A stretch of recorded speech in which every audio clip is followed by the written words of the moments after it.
if they were to win the race. They being competitors and a big field of them as they took on the 133 kilometers from La Bridoire all the way up to Colombier. But this was a new side of the Grand Colombier. A short stage with a long fuse, 2 encounters with the mountain, a final 8 kilometers steep enough to shake the GC again. Everybody was rocked with the news of an early crash though.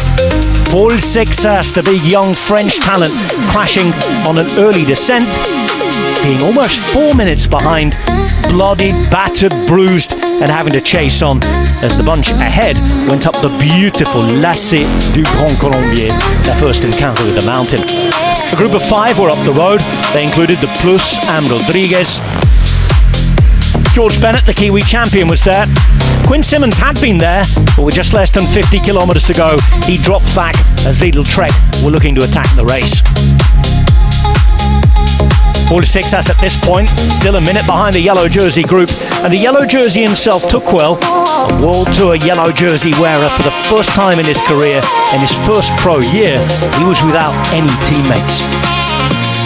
Plenty of non-starters, 50 riders already out of what used to be the Dauphiné.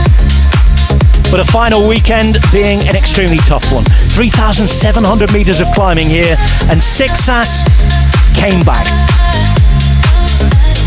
A tremendous job from the whole of his decathlon team, and he was straight to the front. How much had it taken out of him? Onto the penultimate climb of the day.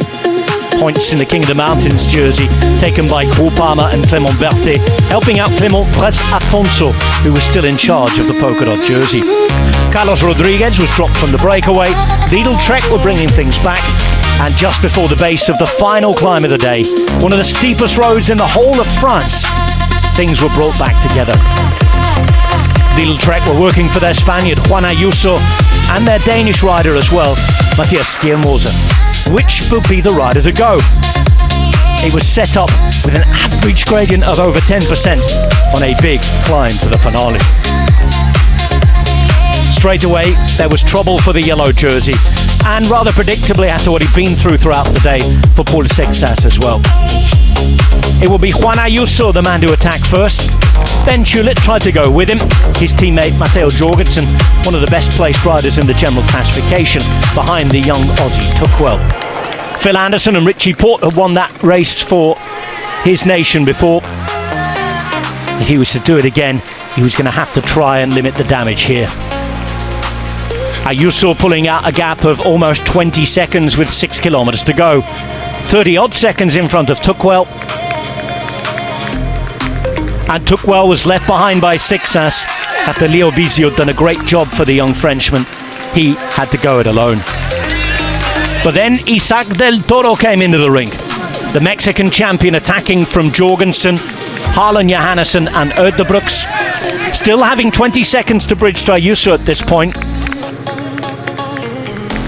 And Tukwel was left behind by Sexas after Leo Bizio had done a great job for the young Frenchman.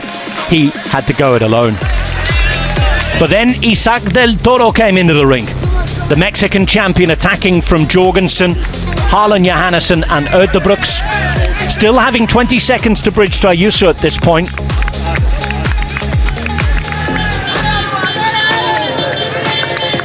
But Ayuso was already looking over his shoulder. The Spaniard versus the Mexican.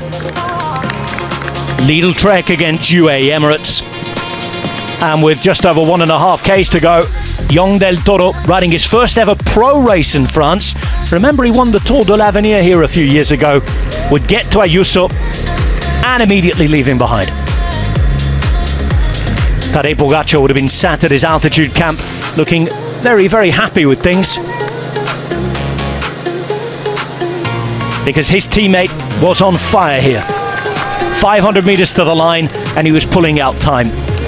Time for those 20% gradients to the line as well.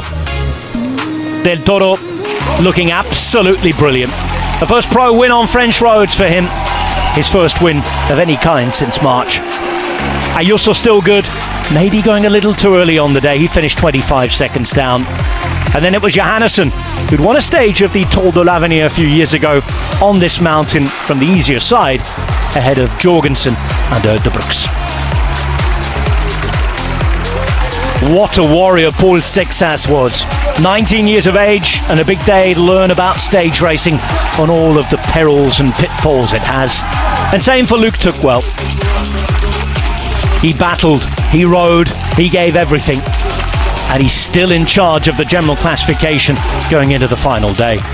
Toro and company will be threatening. Delight for the Mexican champ.